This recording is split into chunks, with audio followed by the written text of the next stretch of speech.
Ah, Muy buenas noches con todas y todos. Agradezco su siempre cariñosa acogida. Es como el oxígeno, ¿no?, que alimenta las plantas. Díganme si están viendo el PowerPoint para poder comenzar. Sí, sí, Ya, sí lo si en vemos, algún, Sheila. si en algún momento se pierde la voz o no avanza el Power, por favor me avisan. ¿Ya? Creo que como siempre no voy a tomar más de 45 minutos, ¿no? Y luego entramos al diálogo. Les recordaría que la última vez que nos vimos fue hace 2 meses. Sí, así Entonces, es. yo estoy dando, por supuesto, ya lo que hablamos hace 2 meses, pero si alguno no estuvo, puede sentirse libre de preguntar. Lo primero que quiero señalar es que hace 2 meses hablamos mucho de la inflación, las causas, cómo afectaba la economía familiar. Bien, esta situación sigue. Recordemos que la inflación es algo global, es decir, viene de fuera, no es responsabilidad del gobierno actual, pero sí es su responsabilidad el no tomar las medidas adecuadas para proteger a la población. Esta inflación que el mundo está sufriendo, ¿no es cierto?, es una inflación que no se veía hace muchísimos años. Miren el caso del Perú. Este es un cuadro presentado por el presidente del Banco Central de Reserva, el señor Velarde, esta semana cuando dio su informe al país, ¿no? Y si ustedes ven Perú, van a ver claramente que el nivel de inflación, ¿no es cierto?, uno similar no teníamos desde 1998. Es decir, el impacto es muy fuerte. Cuando reciban el PowerPoint pueden comparar con otros países y se van a dar cuenta que también, ¿no es cierto?, algunos como Chile, por ejemplo, no tenían este problema tan fuerte desde 1994, ¿no? Entonces, ¿es un problema mundial? Sí. ¿No es responsabilidad del gobierno? También. Pero sí es su responsabilidad no tomar las medidas adecuadas para aliviar la situación, sobre todo de los más pobres. ¿Por qué? Porque si bien este es el nivel de inflación en un año que hemos tenido, la inflación mayor se da en el rubro alimentos. Y hay cálculos que señalan que el nivel de inflación en alimentos es entre el 15 y el 20%, ¿no? Y todos sabemos, lo vamos a ver después, que los que más gastan en alimento, como porcentaje de sus ingresos, son los sectores más pobres. Esta situación, ¿no es cierto?, está impactando fuertemente en los pobres y en los vulnerables. El INEI hace un par de meses, menos todavía, después de que nos habíamos visto, presentó las estadísticas de pobreza del país. Siempre se presentan con un mes de atraso, por eso se pone 2021, pero han sido presentadas hace menos de un mes, o sea, en el 2022. Y allí nos decía que de cada 100 peruanos, 26 son pobres. Se dice que un peruano es pobre cuando tiene un ingreso, ¿no?, de 12 soles 60 diarios o 3 dólares con 40 céntimos a un cambio de 3,70 por dólar. Pero que es vulnerable cuando su ingreso no es mayor a los 37 soles diarios o 10 dólares, ¿no? Los vulnerables son una importante cantidad en el país, son el 35%. Son personas que no son pobres porque tienen un ingreso mayor. Recuerden que la pobreza se mide monetariamente, pero son personas con alta probabilidad de caer en la pobreza ante cualquier problema que se les surja, pérdida de empleo, un gasto extraordinario en salud, ¿no?, un shock, por ejemplo, un huaico, un terremoto, ¿no? Y esta vulnerabilidad es mayor en nuestra Amazonía o selva y en la sierra. Del 100% de peruanos, solo el 39% podemos decir que tiene una cierta tranquilidad económica, ¿no? Entonces, la mayoría tiene problemas ya sea de pobreza o de vulnerabilidad. Vulnerabilidad es una nueva categoría, hace menos de una década que comenzó a hablarse en estos términos, porque la gente que salía de la pobreza no llegaba a ser realmente clase media, ¿no? El Fondo Monetario Internacional, insospechable de izquierdista, caviar o cosas por el estilo, está muy consciente de esta problemática mundial y está insistiendo que los gobiernos deben tomar medidas para atender a estas poblaciones vulnerables, ya sea reduciendo el costo de los servicios públicos o dándoles transferencias directas en efectivo.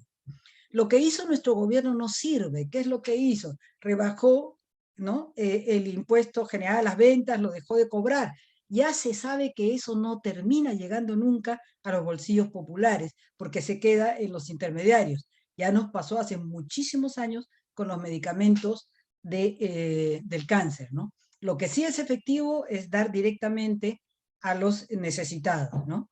A los hogares de bajos ingresos. Y el fondo señala que esto es muy importante para evitar una crisis alimentaria. Desde la última vez que nos vimos, ahora, lo que ha tomado mucha presencia en la agenda mundial latinoamericana y peruana es el tema de una posible hambruna.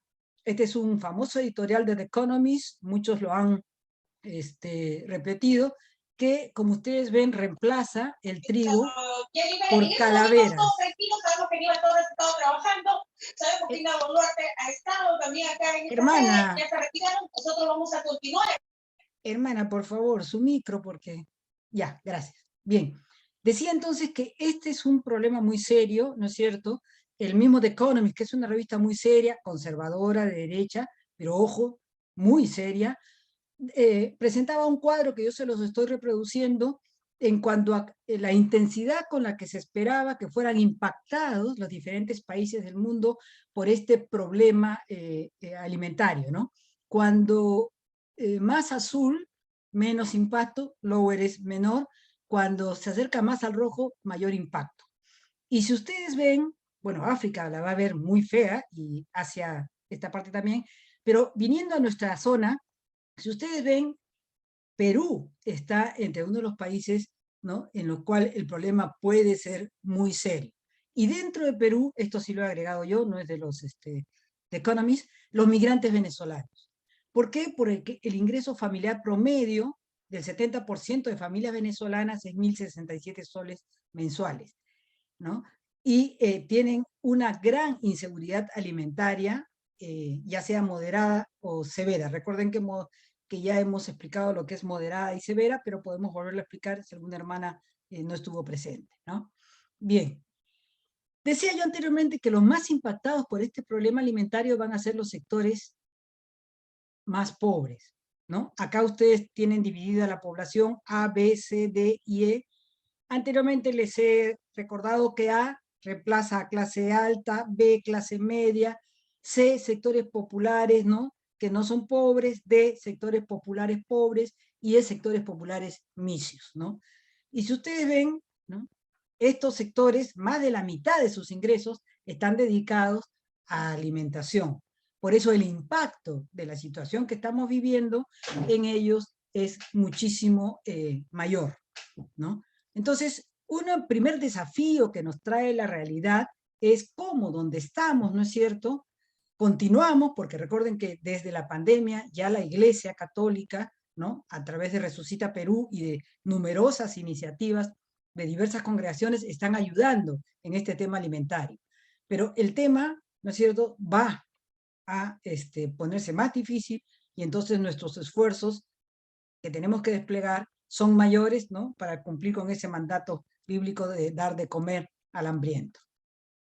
La FAO ha señalado que casi la mitad de la población peruana, 15,5 millones de peruanos, estarían en condiciones de ser sumamente afectados por este problema, que lo vamos a vivir con más fuerza fines de este año, inicios del próximo, ¿no? Y el problema es que el gobierno no tiene ni idea de la dimensión del problema. Recuerden esas lamentables declaraciones del presidente de la República diciendo que hambruna para los ociosos, ¿no?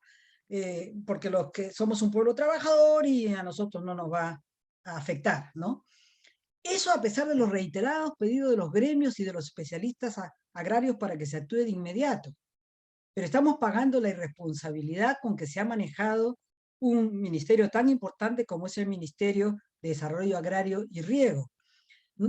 Recuerden que se ha nombrado como ministros a personas que no tenían ningún conocimiento del sector. Ahí he puesto 2 nombres, pero ya estamos en el 5º ministro de Agricultura en menos de un año, ¿no? Y se ha cesado a altos funcionarios y técnicos para poner a partidarios de Perú Libre y amigos del presidente en cargos claves del sector. ¿Cuál ha sido el resultado? Que hasta ahora no podemos hacer una licitación para traer el fertilizante de la urea, ¿no es cierto? Han habido 2 licitaciones, se han demorado en licitar, y las 2 que han habido han tenido que ser anuladas por lo mal hecha que está, ¿no? La entrada del señor Andrés Alencastre, el actual ministro de Agricultura, nos da una cierta esperanza.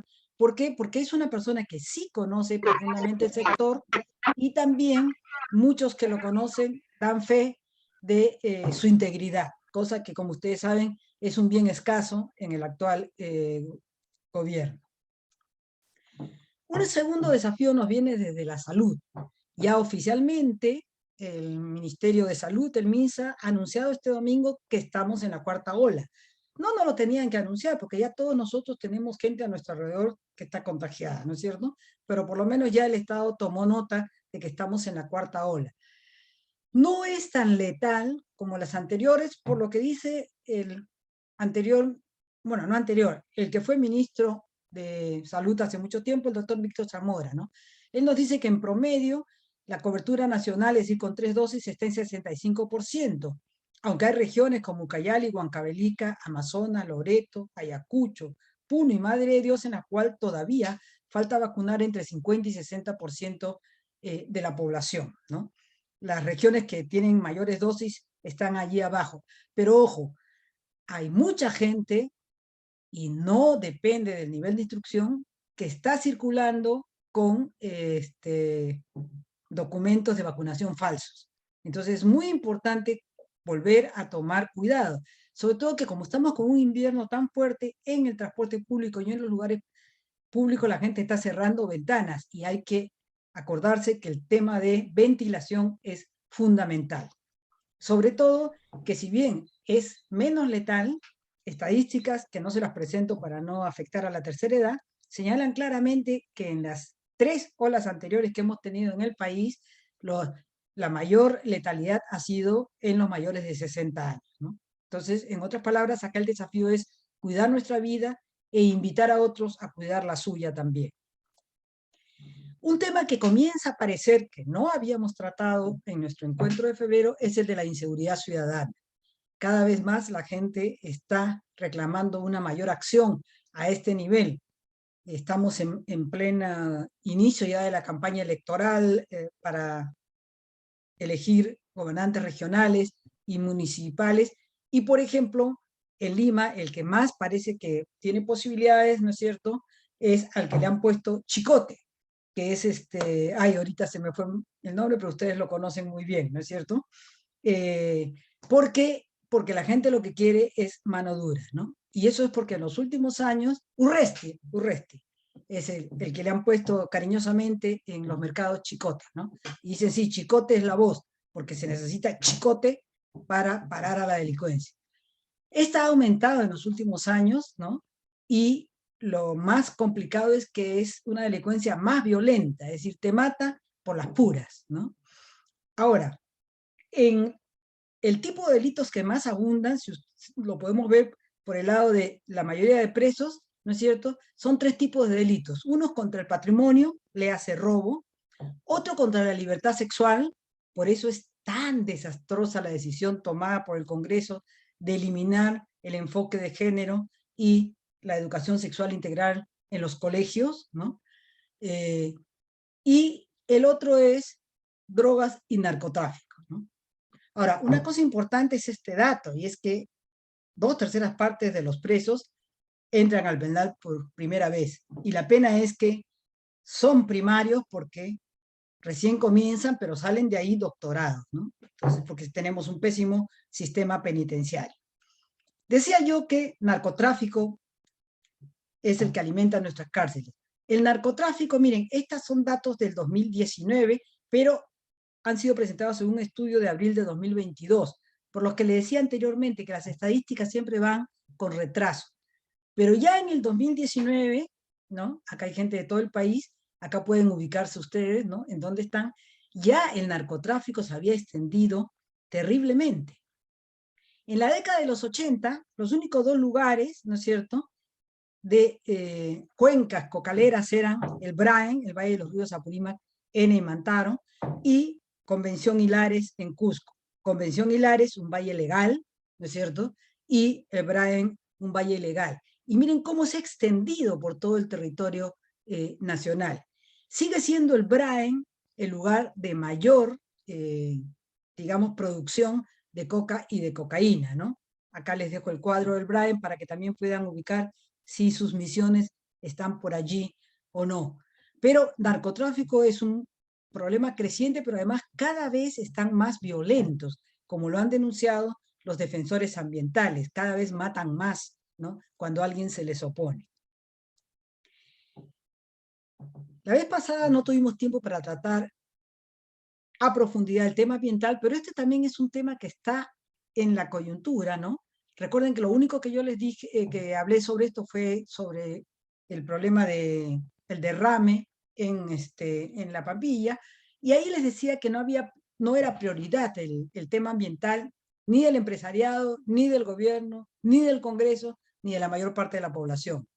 Y también les decía que la pandemia había aumentado fuertemente los temas ambientales, porque la policía y las Fuerzas Armadas habían estado ocupadas en controlar a la población para que respete las normas para luchar contra el COVID, y entonces esto había permitido que todo el tipo de economías ilegales que hay en el Perú, ¿no es cierto?, avancen tremendamente, ¿no?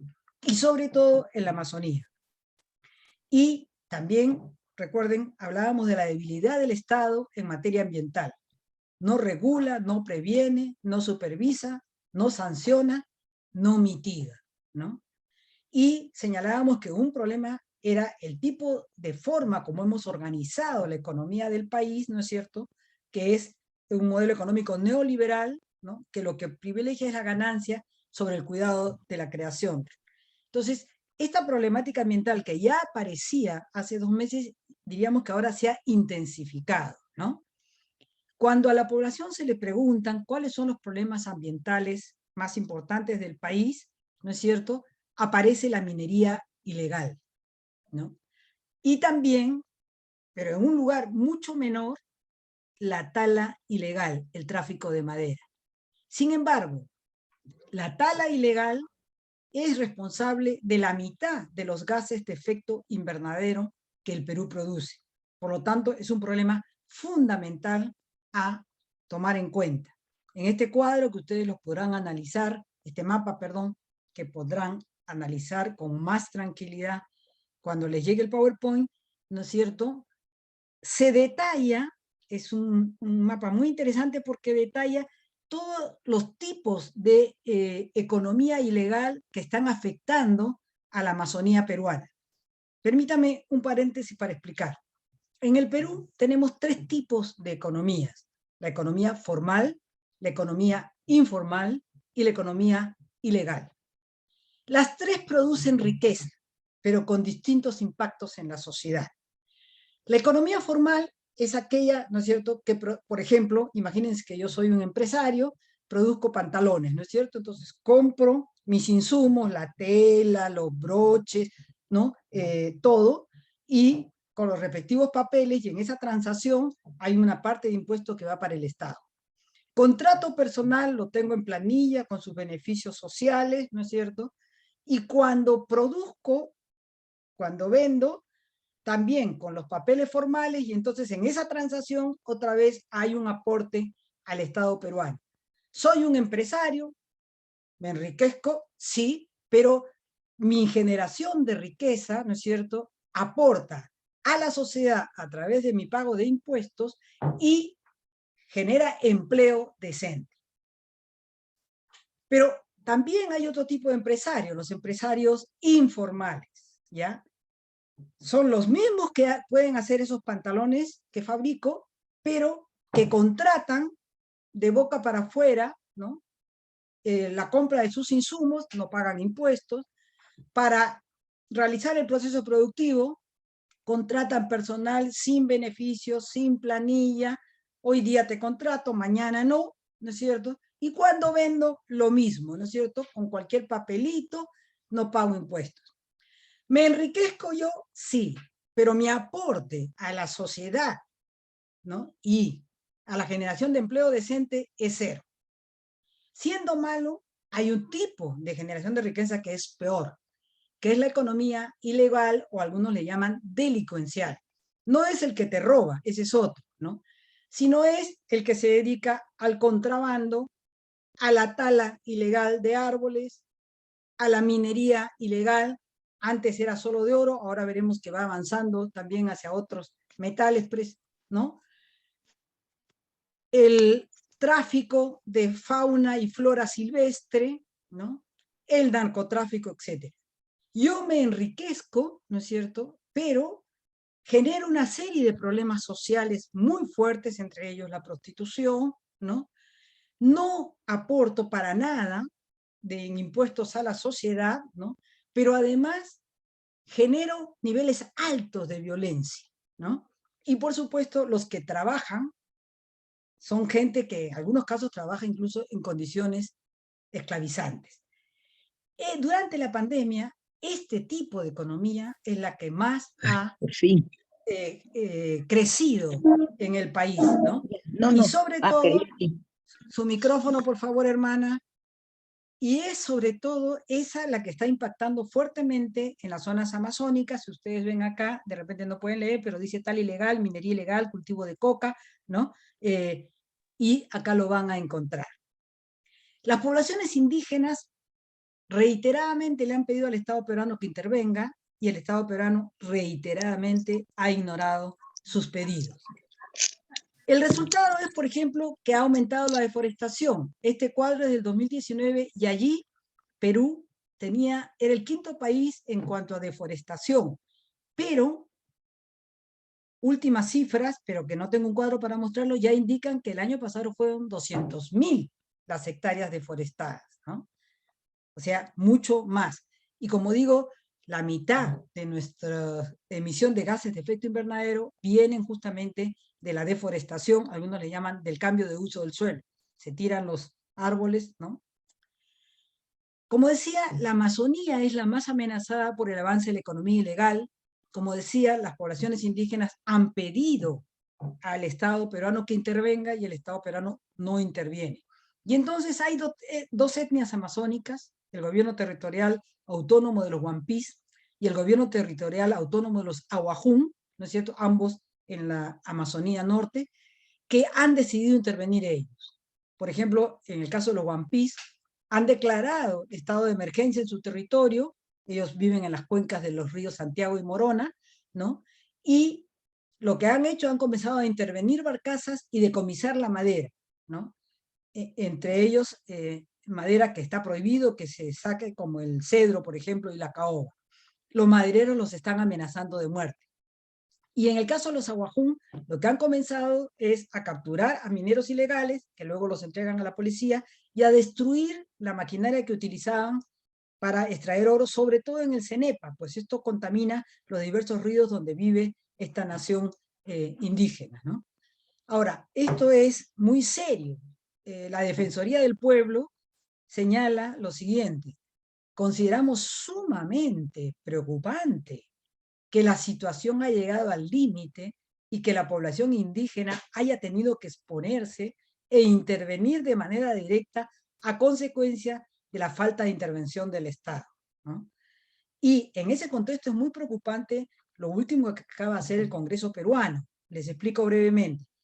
El anterior Congreso había aprobado una norma para crear los comités de autodefensa que permitían que se crearan, ¿no?, grupos armados, ¿no?, dentro de un marco legal. El gobierno de Sagasti rechazó, no aprobó esta norma, y ustedes saben que el ordenamiento legal es el siguiente: el Congreso aprueba una ley que tiene que ser promulgada por el Ejecutivo. El Ejecutivo tiene un tiempo determinado para aprobarla o objetarla, ¿no? Bien, esta ley fue objetada y entonces volvió al Congreso. Cuando vuelve al Congreso, el Congreso tiene tres posibilidades. Una, resuelve las objeciones que presenta el Ejecutivo y se la vuelve a mandar. Dos, la manda al archivo, es decir, ya no insiste. Y tres, aprobarla por insistencia. Bien, el anterior Congreso la mandó al archivo. Este Congreso, ¿qué es lo que ha hecho? La sacó del archivo, le agregó otros artículos, la empeoró y la aprobó por insistencia. Es inconstitucional porque tú no puedes sacar del archivo algo y cambiarlo y aprobarlo por insistencia, pero ya sabemos cómo actúa este Congreso, lo veremos más en la parte más política, ¿no? Pero esto es muy peligroso, porque imaginen esto, abre la puerta para que todas estas economías ilegales que les he señalado, ¿no es cierto?, comiencen a formar sus propios grupos armados amparados por la ley y se enfrenten a las poblaciones, ¿no? No solo los Wampis, no solo los Aguajún, en la selva central, los Ashaninka están teniendo también muchos problemas, y los Chipibos conivos, con sectores ilegales, sobre todo madereros y narcotraficantes, que están invadiendo sus territorios. Entonces, realmente esto es una barbaridad que ha hecho el Congreso, ¿no? Por eso es que 85% de la población rechaza al Congreso, solo tiene una aprobación de 15%, según la última encuesta que ha publicado el Instituto de Estudios Peruanos. Decía yo que la minería ilegal, ¿no es cierto?, es un problema entre las varias economías ilegales. Esta ha avanzado en nuevas zonas y está explotando, como dije anteriormente, nuevos minerales. Anteriormente estaba centrada en el oro. Ustedes saben que el oro subió mucho de precio. Por ponerles un ejemplo, en el 2007 la onza bordeaba los $700. Hoy la onza está a $1.822, ¿no? Entonces, realmente generas bastante riqueza con eso. Pero una novedad que hemos visto desde la última vez que nos encontramos es que está disputando abiertamente espacios a la minería formal en diversas zonas del país. La disputa, evidentemente, no es porque no quieran minería, es por dinero. Y una novedad también es que en varias zonas, comunidades campesinas enteras y retornantes, recuerden la gente que retornó durante la pandemia, han comenzado a desarrollar explotación informal de cobre. ¿Por qué? Porque el precio del cobre también ha subido mucho, pero además cobre y litio son metales muy importantes para la transición energética que el mundo está contemplando.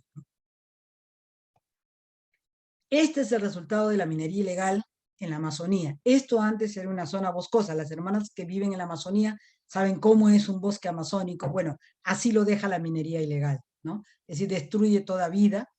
Pero el problema es que este tipo de economía ilegal ha acumulado mucho poder económico debido a los altos precios que ya mencioné, y ha adquirido influencia social y política, penetrando las esferas tanto de los estados subnacionales y regionales, ¿no?, locales, y también el sistema de justicia, los municipios, el Congreso y también algunos ministerios. ¿Por qué? Porque en campañas electorales los partidos firman irresponsablemente actas de compromisos con ellos, ¿no?, y financian campañas electorales.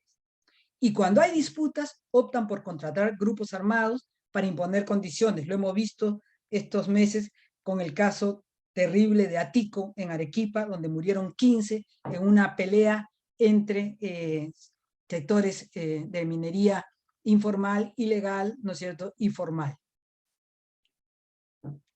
Otro desafío que tenemos nos viene de las protestas, ¿no es cierto? Hoy comenzó un paro nacional indefinido de carga pesada, no de todo el sistema de transportes, no de transporte de pasajeros, pero sí de carga pesada, que son más o menos unos 400.000 camiones.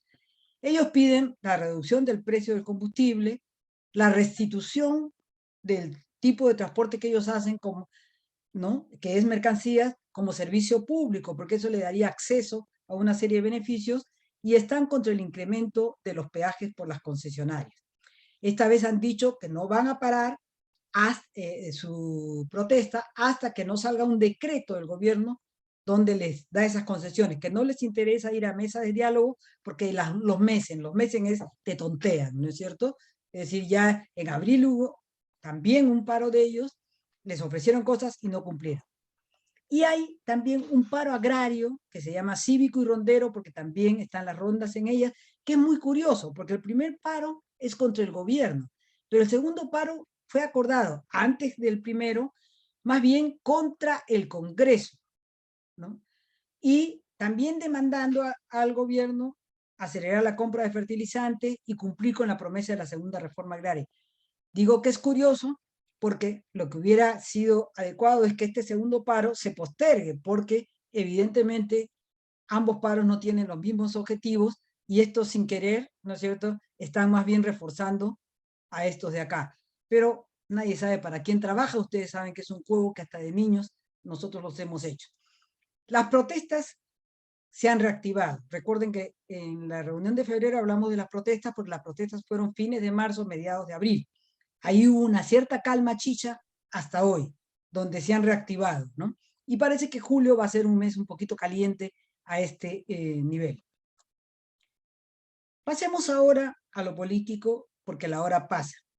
Creo que no estoy yendo rápido, pero si alguien piensa que lo estoy, me corrige, por favor, y desacelera. Cuando a la gente se le pregunta cuáles son los principales problemas del país, corrupción aparece como el problema número 1 del país, pero cuando se le pregunta cuál es el problema que personalmente le afecta más, costo de vida y delincuencia son los que aparecen. Por eso hemos hablado de delincuencia y de costo de vida. Hablemos ahora de corrupción, ¿no es cierto? En el domingo salió la encuesta del Instituto de Estudios Peruanos y cuando a la gente se le pregunta qué tan generalizada está la corrupción, miren los niveles en los cuales la gente piensa que sí lo está, ¿no? Corrupción generalizada en instituciones. Se suma mucho y algo, y al que se le ve como más corrupto, curiosamente, es al Congreso, pero también las municipalidades, los gobiernos regionales, las empresas privadas. Todo este caso de, ¿se acuerdan que comenzó en diciembre del 2016 de Odebrecht Lavajato, ¿no?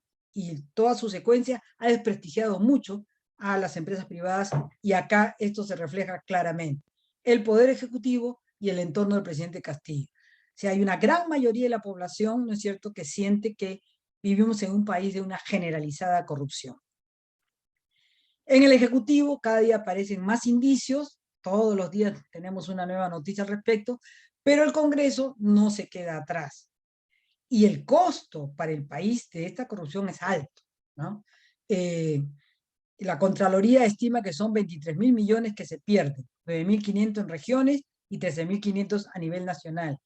Pero el costo no es solo económico, hay un costo peor, que es que se deslegitima la política y los políticos y genera un deterioro ético o moral muy fuerte. Pero otro problema político, además de la corrupción, es la inestabilidad política por la cual vivimos, ¿no? Acá hay un cuadro que presentó en una charla el economista Armando Mendoza, ¿no?, que se había dado el trabajo de ver desde julio del 2021, ¿no?, la frecuencia de los cambios ministeriales. Terrible. ¿Por qué? Porque estos cambios paralizan al Estado, ¿no? Miren, no tenemos ni un año de este gobierno y hay algunos ministerios claves como Agricultura, Energía, que han tenido 5 cambios de ministros, ¿no? O sea, cada 2 meses se cambia de ministro. Educación, tan importante luego de los 2 años sin ir a clases, 3 cambios de ministros, etc. Como le digo, esto paraliza el aparato estatal, porque no solo es que sale el ministro, sino los rumores de la salida comienzan 2, 3 semanas antes. Cuando entra, 2, 3 semanas para adaptarse, pero además cuando sale el ministro sale toda la plana mayor, ¿no? Y entonces, por eso vemos cosas inauditas que ahora el Estado peruano no puede asegurarte ni siquiera un pasaporte a tiempo, ni un brevete, ¿no? Cosas que habían alcanzado cierto nivel de eficiencia, ¿no? Por eso hablamos de una inestabilidad que paraliza el aparato del Estado. No es solo que la corrupción lo corroe, sino que la inestabilidad, ¿no es cierto?, lo paraliza. Pero no es solo el problema del Ejecutivo. Hoy tenemos un Congreso que tiene un solo objetivo: ser el primer poder del Estado. Los más antiguos en el Perú recordarán que el partido aprista, que en paz descanse y espero que siga descansando y no vuelva a aparecer, decía siempre que ellos eran el primer poder del Estado. Bueno, ese viejo anhelo aprista está plasmándose con el Congreso actual. Tenemos una oposición que se rasga las vestiduras cada vez que alguien menciona que hay que cambiar la Constitución. Pero ellos han cambiado ya numerosos artículos de la Constitución y su última movida es tratar de cambiar el 25% de la Constitución, ¿no? Entonces, ¿y para qué la cambian? Para reforzar las prerrogativas del Congreso y para disminuir la autonomía y las prerrogativas de los otros espacios del Estado, del Ejecutivo, del Poder Judicial, del Poder Electoral, ¿no? Es decir, están atentando contra el necesario balance de poder que debe haber en una democracia. Por otro lado, cambian las leyes cuando no les conviene. Ustedes habrán visto que últimamente querían nombrar irregularmente al defensor del pueblo. El sindicato de la Defensoría interpuso una acción de amparo ante un juez constitucional y el juez le ordenó al Congreso que paralizara esa acción. Pues, ¿qué ha hecho el Congreso? Están haciendo un proyecto de ley para que los jueces no puedan hacer ese tipo de medidas, que es parte del juego democrático de balance de poderes. Pero además, el Congreso no respeta la ley. Todos sabemos, ¿no?, que las elecciones, las leyes para una elección, tienen que darse un año antes de que se comience el proceso electoral respectivo. Y no se puede cambiar las reglas de juego cuando ya se ha iniciado un proceso electoral. ¿Por qué? Porque es la única forma de dar certidumbre e intangibilidad al proceso electoral, es para impedir que haya maniobras, ¿no? Bien, este Congreso se ha sentado en la ley, ¿no?, y como Acción Popular y otros no lograron inscribirse a tiempo, decidieron dar una norma para ampliar el plazo, cuando la ley electoral señala que cada parte del proceso electoral, una vez que termina, no se puede volver a abrir. Es decir, es un Congreso que no respeta la ley y no respeta el balance de poderes y, como dije anteriormente, busca someter, ¿no?, a los otros entes de la democracia. Pero además blinda a corruptos conocidos como el anterior Contralor Alarcón. Es por eso el rechazo ciudadano al Congreso es mayor que al Ejecutivo, ¿no? El presidente en la encuesta de domingo tiene una aprobación de 19%, pero el Congreso tiene una aprobación de 12%. David Rivera, que es un analista, dice: Ejecutivo y Legislativo comparten una agenda antirreformas, pro informalidad, ya expliqué lo que es eso, pro conservadurismo y anticaviarismo. Ya tomaron el Tribunal Constitucional, van por la Defensoría y le han dado el zarpazo a la reforma universitaria, al enfoque de género y a los pocos avances de la reforma del transporte. El Foro Social Panamazónico también habla al respecto. Nos dice: reconocemos una alianza de fuerzas conservadoras y grupos fundamentalistas políticos y religiosos que copan los espacios de poder con una mirada excluyente, unívoca y hegemónica sobre la diversidad de mujeres y hombres de nuestros pueblos y que desconoce los procesos de crecimiento a favor del buen vivir y la vida plena. Es por eso que la percepción de que lo más conveniente hoy es que haya elecciones generales, el famoso que se vayan todos, es la demanda ciudadana. Y hoy tuve la grata noticia de que hay una iniciativa impulsada por jóvenes, la lideresa, 25 años, ingeniera, que ha comenzado a recolectar 75.600 firmas, que es lo que te pide la ley. Comenzaron hace 10 semanas, ¿no?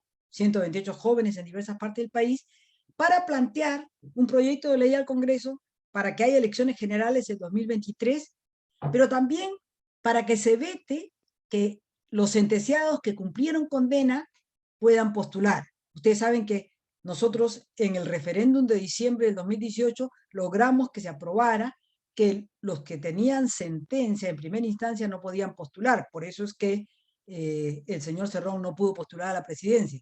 Pero los que han tenido sentencia y han cumplido su sentencia sí pueden postular. Bien, estos jóvenes dicen: no, esa gente ya ha mostrado su capacidad inmoral y por lo tanto debería estar fuera del espacio público.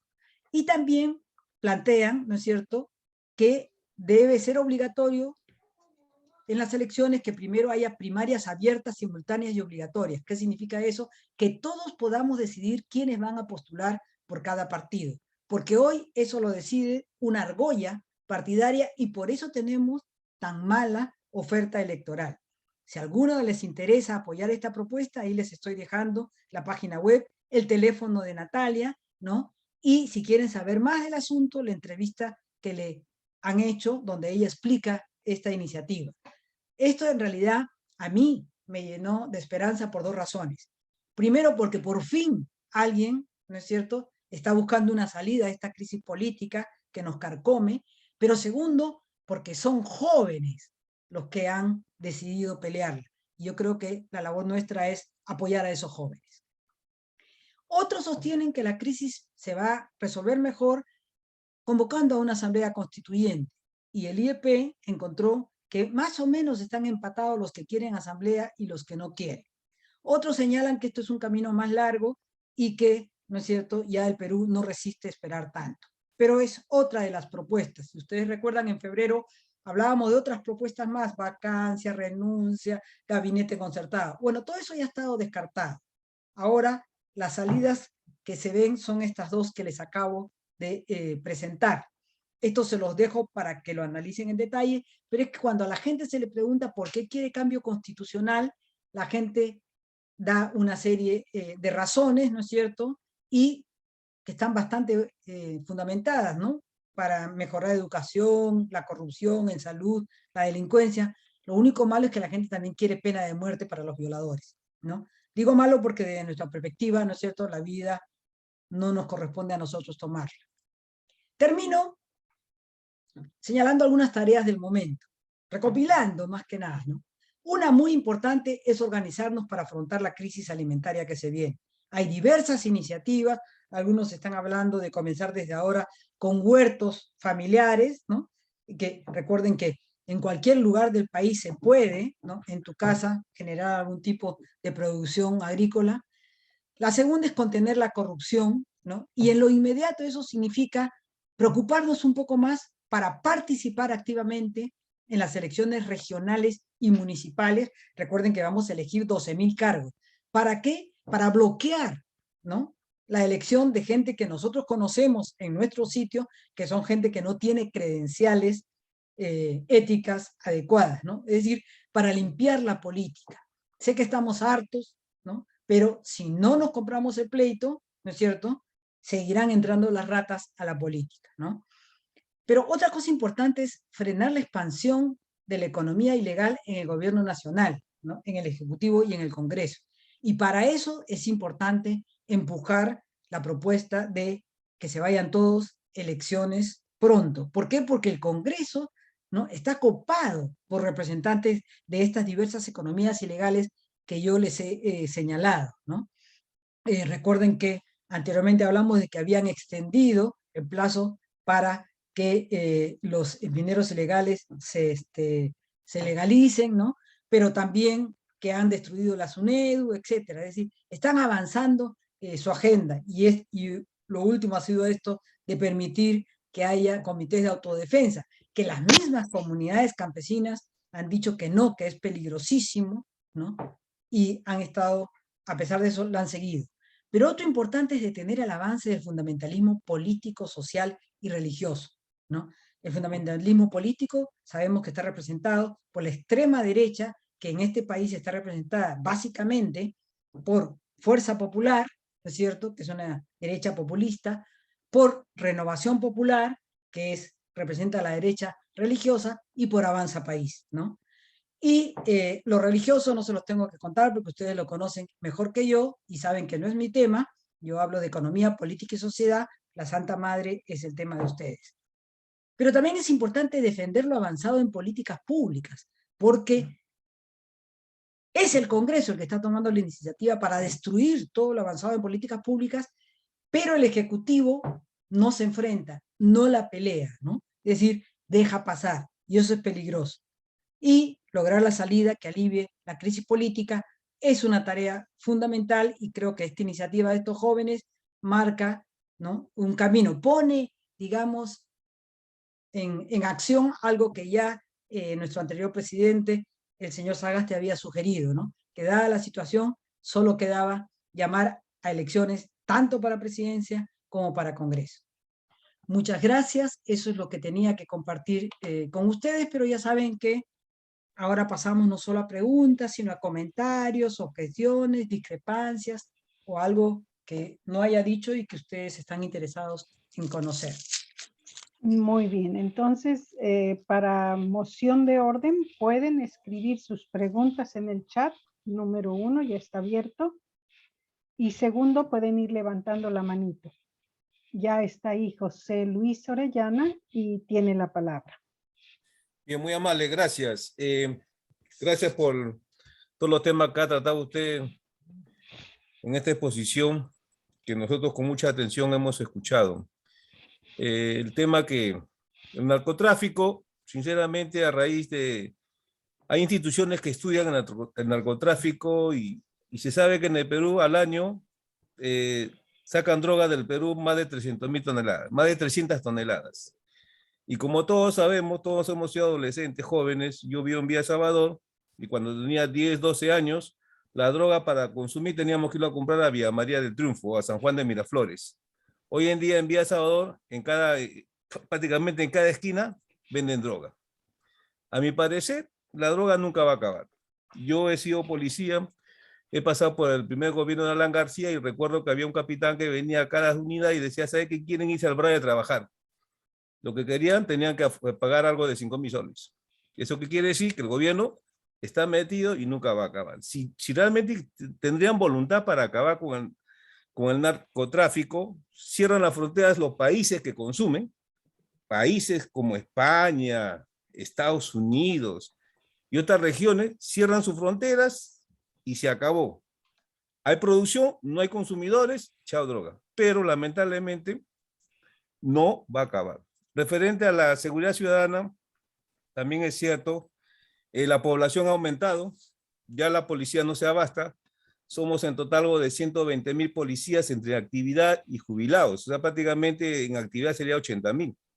Y la población se ha cuadruplicado, quintuplicado.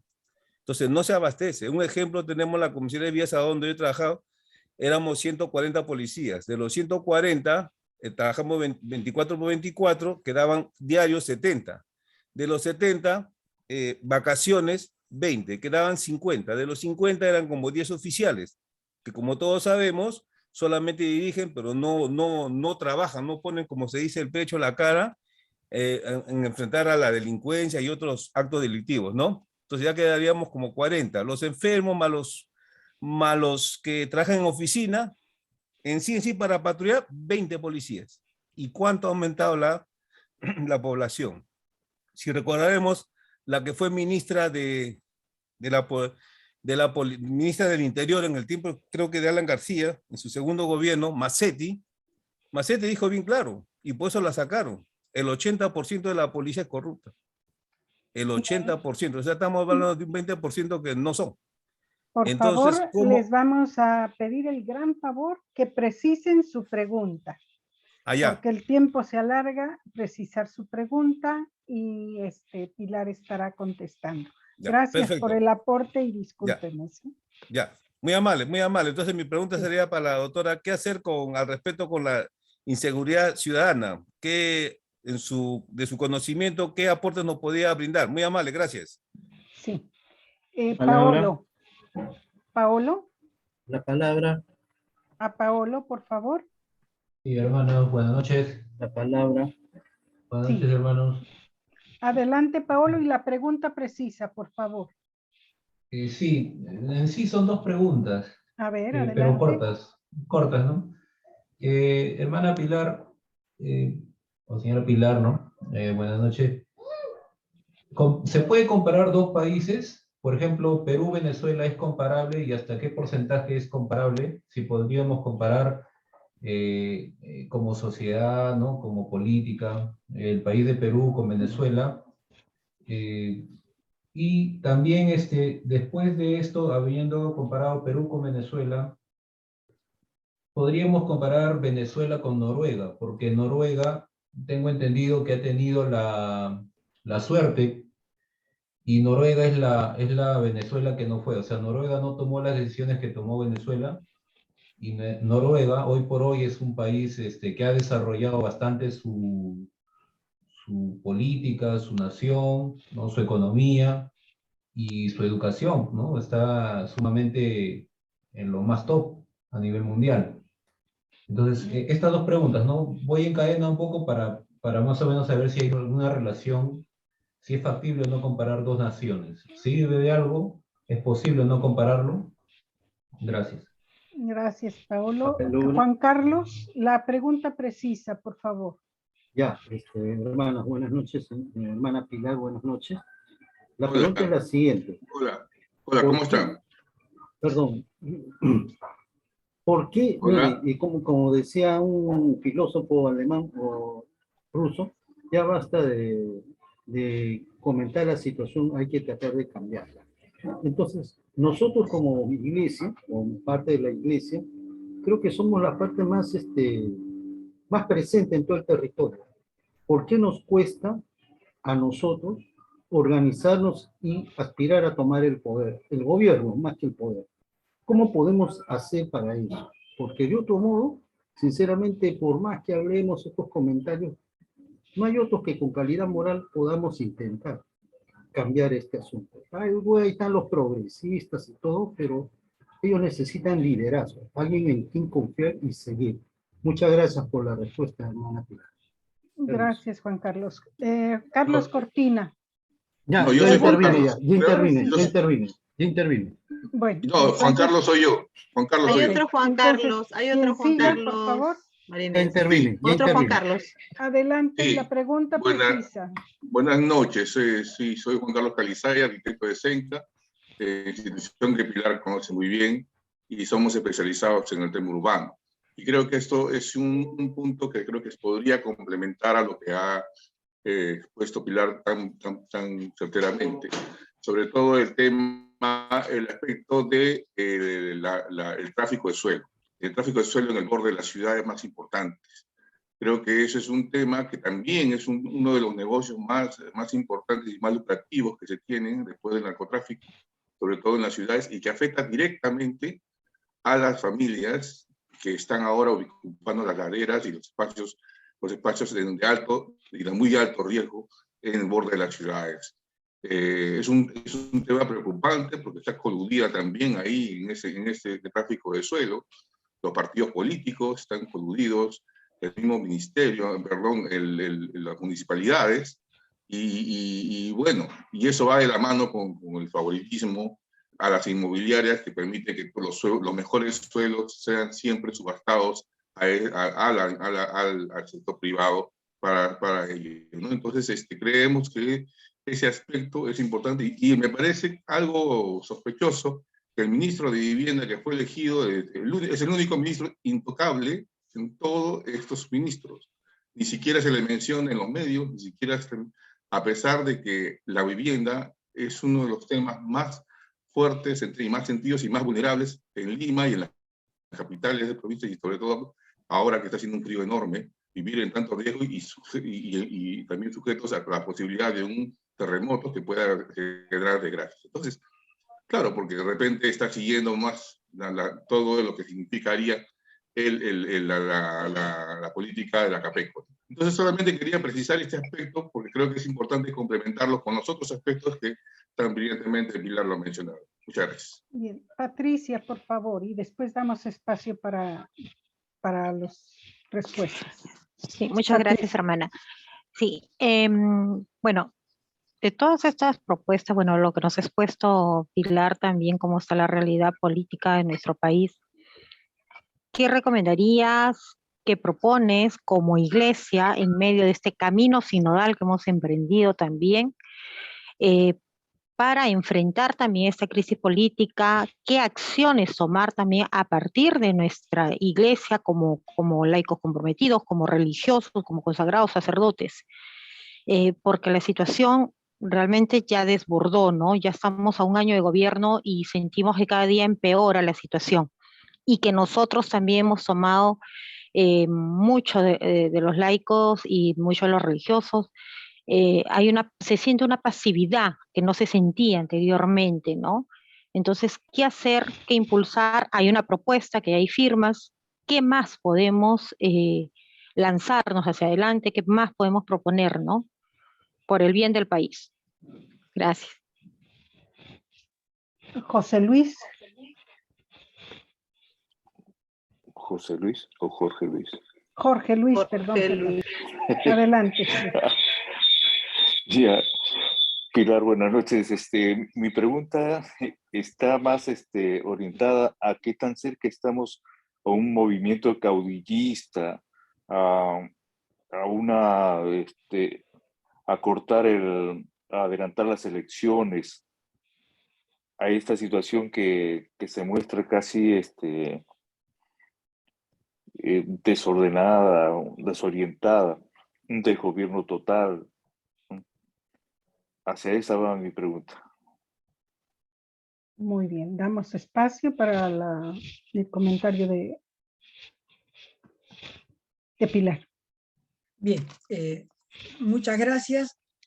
Primero lo de José Luis, primero agradecer tus aportes, José Luis, porque hablas desde tu experiencia y eso es lo que ayuda a completar el análisis.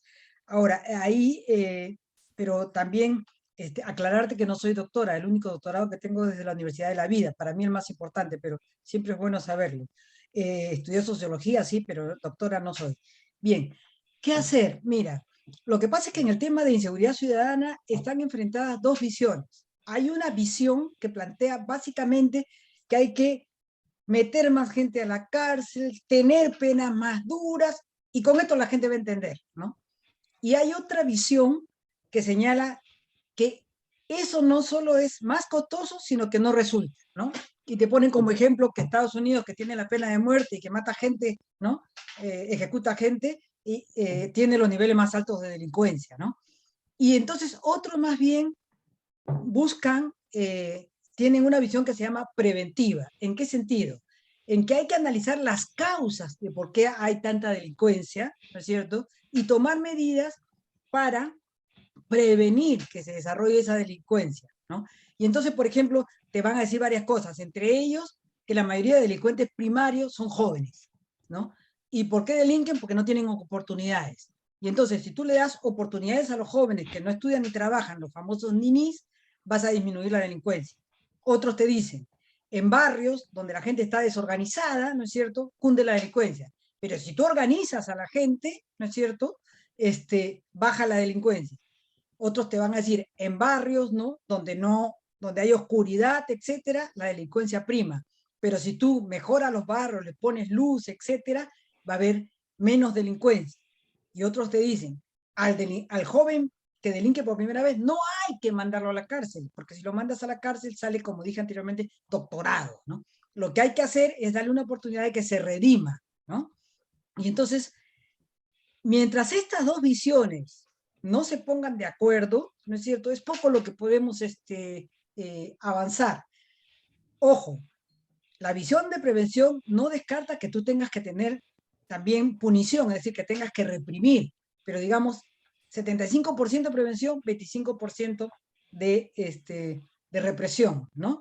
Y sí, muchos sostienen lo que tú has dicho, es decir, que uno de los graves problemas que tenemos es los altos niveles de corrupción en la policía, ¿no? Bueno, lo hemos visto en el caso de la pandemia, ¿no?, cuando la alta oficialidad compró material que no servía y por eso la alta mortalidad en los efectivos policiales, ¿no? O sea, hay también un factor de corrupción, pero también hay un factor de falta de estímulos al personal policial que realmente se la juega, ¿no? Entonces se dice, hay que mejorar las condiciones de vida de ese personal policial. En realidad el tema daría para una charla completa y la idea es solo responder brevemente a sus inquietudes, pero te agradezco el testimonio como policía. Paolo, si se puede comparar Perú-Venezuela, cualquier país se puede comparar con otro, pero si comparar estás insinuando que son iguales, Perú y Venezuela no son iguales ni en su economía, ni en su cultura, ¿no? Son países muy diferentes. Por eso un poco el choque que estamos teniendo los peruanos, recuerden que ahorita hay 1.320.000 venezolanos, ¿no es cierto? Porque su cultura es diferente a la nuestra, pero además su economía es diferente a la nuestra. La economía peruana es una economía muy diversificada. Nuestras exportaciones son muy diversificadas. Tomemos el caso de minerales, que son 2/3 partes de las exportaciones del país, ¿ya? En términos de recursos naturales, Venezuela tiene sobre todo el petróleo, es uno de los más importantes países petroleros del mundo. El Perú, ¿no es cierto?, tiene minerales, pero tiene oro, cobre, titanio, zinc, plata, ¿no? Telurio, o sea, tiene todo tipo de minerales, pero también tenemos una agricultura muy diversificada. porque por la biodiversidad que tenemos, somos capaces de producir cualquier cantidad, cualquier producto agrícola en cualquier etapa del año. Solo te pongo un ejemplo. China es el primer productor mundial de espárragos. Perú no es el primer productor, pero te saca lo que no puede sacar China, y es cosechas de espárragos todos los meses, ¿no? Por nuestras condiciones climáticas. Entonces, económicamente no somos iguales, culturalmente no somos iguales. Económicamente y políticamente, nuestros sistemas políticos tampoco son iguales. El otro día hablaba con un amigo venezolano y me decía que lo que le gustaba al Perú, y él mismo me decía ingenuamente que no sabía si era bueno o malo, era la gran informalidad que hay en el país, porque aquí él podía hacer de todo, cosas que en Venezuela no podría porque se los impediría la ley. Entonces, Perú y Venezuela son dos países bastante diferentes. Justamente el reto que tenemos es cómo aprovechamos esas diferencias para enriquecernos mutuamente y no para rechazarnos, ¿no? Y bueno, no hablo de comida porque puede haber acá un venezolano y se me puede ofender, pero también en comida somos muy diferentes, ¿no? Bien, tú dices comparar también Venezuela y Noruega. Bueno, en lo que se parece a Venezuela y Noruega es en que ambos, digamos, su recurso natural básico es el petróleo, o sea, los hidrocarburos en realidad, pero que Noruega lo ha sabido usar para mejorar las condiciones de vida de la población, y Venezuela, por la clase política que tiene, no lo ha hecho. Bien, lo dejo ahí. Carlos nos plantea que basta de comentar y hay que cambiar la realidad. Yo estoy de acuerdo, pero ojo, para poder cambiar una realidad tienes que conocerla bien. Había un autor que decía, si tú conoces el problema, ya tienes 50% de posibilidades de poderlo resolver, ¿no? Pero estoy de acuerdo contigo que hay que actuar, que no podemos quedarnos contemplando. En lo que discrepo es en que todos han fallado y entonces la gente de la iglesia debe tomar el poder. Porque dentro de la iglesia tenemos diferentes posiciones, ¿no? Y además ya hace tiempo que logramos la separación iglesia-estado. La gente de la iglesia puede actuar en los diversos partidos políticos, ¿no es cierto? Y puede llegar al poder como laico.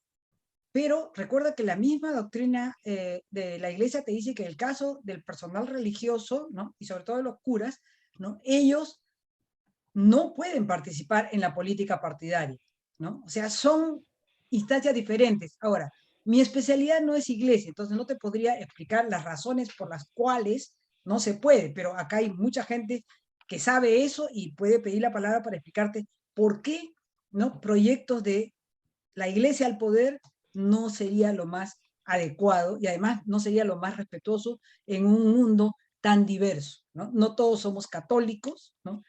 Y entonces no podríamos gobernar solo en función de eso. Pero sí es cierto en que hay que actuar. Juan Carlos, te agradezco porque yo no he señalado suficientemente, pero es muy importante señalar que dentro de las economías ilegales, una que avanza, pero a la velocidad de un meteorito, es el tráfico de tierras, o como tú lo llamas, tráfico de suelos.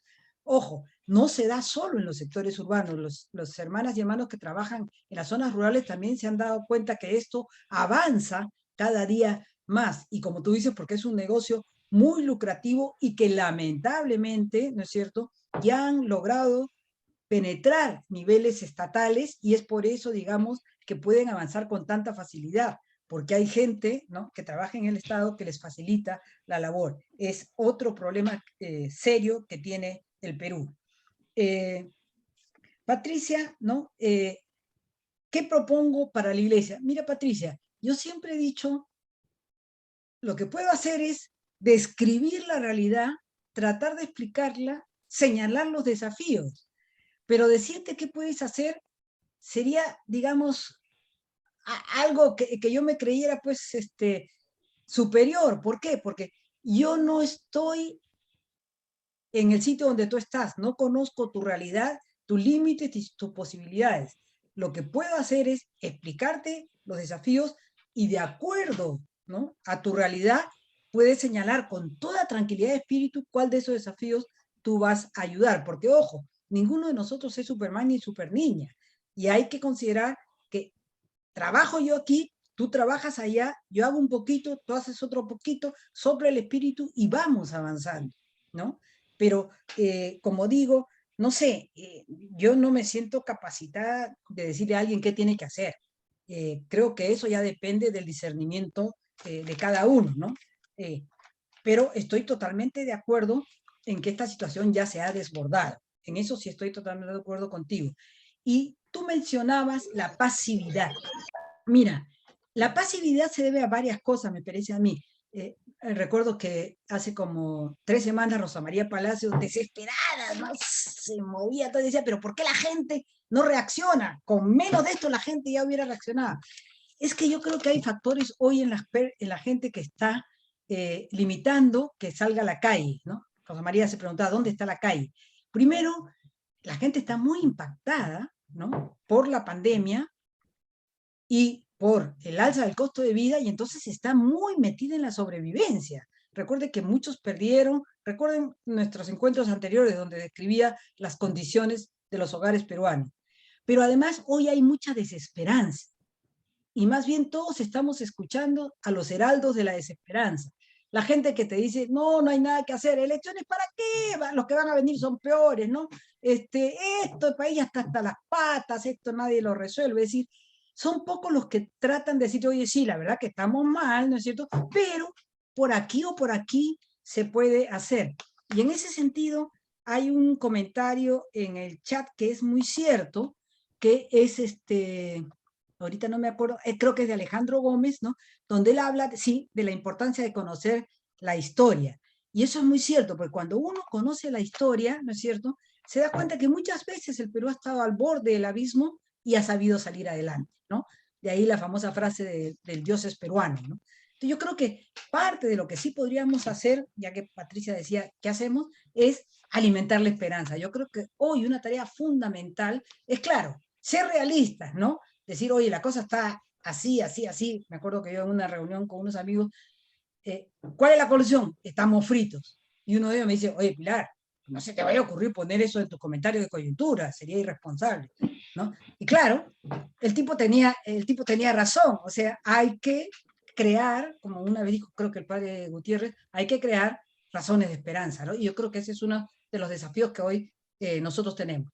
Pero también la pasividad se debe, Patricia, a que no hay liderazgos. Dime tú, ¿qué líder de derecha, de izquierda, de centro hoy te llama la atención o respetas? Entonces también hay que crear liderazgo o buscar liderazgos. Y lo último, porque ya me estoy extendiendo mucho, es no hay una propuesta. Por eso a mí me pareció muy simpática esta propuesta de los jóvenes. Alguien me pidió que la pusiera en el chat, la he puesto, porque es decir, bueno, ya basta de llorar, vamos a ver si hacemos algo. De repente no resulta, pero en el camino, ¿no es cierto?, nos juntamos, nos organizamos, nos articulamos, alimentamos nuestra esperanza. Bien, termino con lo de Jorge Luis. Jorge Luis habla de un movimiento caudillista. Oye, ahora la mayoría de políticos son caudillistas. Keiko es una caudillo, pero Rafael López Aliaga también es otro caudillo, ¿no? Es decir, todos son caudillitos, ¿no? Pero como dijo un politólogo que ahorita no me acuerdo su nombre, pero son pigmeos. Es decir, ninguno está a la altura de lo que el país necesita. Y en ese sentido, adelantar elecciones puede ser una solución. ¿Por qué? Porque Ejecutivo y Congreso están destruyendo al país, ¿no? Y entonces, decir, bueno, sí, pero pueden enmendar. Ya hemos visto que el presidente, lamentablemente, no tiene capacidad de enmienda, ¿no? O sea, y el Congreso cada día está peor, es decir, es increíble. Entonces, ¿qué es lo que hay que hacer? Hay que sacarlos antes de que terminen de destruir. Tenemos 2 termitas, pues hay que acabar con esas termitas. Que de repente vienen una peor, bueno, ya veremos qué hacemos, pero estas, si no las sacamos, van a destruir el edificio, ¿no? Y totalmente de acuerdo con Jorge Luis que estamos en un desgobierno total. Como le decía, ni un pasaporte se puede sacar, por favor, ¿no? Y a eso es el colmo. Y uno me agregó, y ni un brevete. Es decir, el Estado totalmente ineficaz. Gracias. Está María Eufrasia con la mano levantada. María Eufrasia. Ya no hay María Eufrasia. ¿Alguien más? Muchas gracias. No te escuchó. Sí, sí, porque Sí. tengo el... Hermana Eufemia, abre el micro. Muchas gracias, hermanita. Muchas gracias. Bueno, a ver, vamos a, si no está María Eufrasia para la pregunta que tenía preparada, Pilar, agradecerte nuevamente por tu sabiduría, tu precisión de este análisis, ¿verdad? De la realidad, el análisis político, económico y de toda índole que nos has presentado. Decirles, 3 veces he colgado el PPT en el chat para que lo bajaran. Si alguien, porque está en celular, no pudo, el PPT estará en la página web de la Conferma, así como este video de la presentación de hoy de Pilar. ¿Alguna otra pregunta, comentario, protesta o reclamo? Gracias. Gracias. Gracias. Muchas gracias. Buenas noches. Bueno, muchísimas gracias. Gracias, Pilar. Muchas gracias, Pilar. Muchas gracias por todo. Muchísimas gracias. Gracias. Gracias. Saludos a todas. Gracias. Nos vemos. Extraordinario. Gracias. Hasta otro encuentro. Así es. Gracias, hermanitas. Gracias. Chao. No puedo abrir mi Gracias a cámara, todas y así a que les todos. saludo. Chao. Gracias, Pilar. Gracias. Rocío, un abrazo. Muchísimas gracias. Gracias. Eso lo mandó el Tao, mi vida, Macal. No encuentro esta lista. Gracias por tus razones de esperanza. Gracias. Gracias. Gracias, Pilar. Gracias, Pilar. Gracias a todos. Buenas noches. Gracias, buenas noches. Buenas noches. Gracias. Hasta pronto. Gracias, buenas noches. Que estén muy bien. ¿Dónde estás? Gracias a ti, ya. Sí, gracias. Hasta también a pronto. ustedes. Gracias. Estaremos nuevamente en la toma de pulso de la realidad. ¿Sí? De acuerdo. Ahí estaremos. Vale. Dice que hay el power. Acá está 1, 2 y bajado 1. Muchas gracias a todos y a todas. Gracias.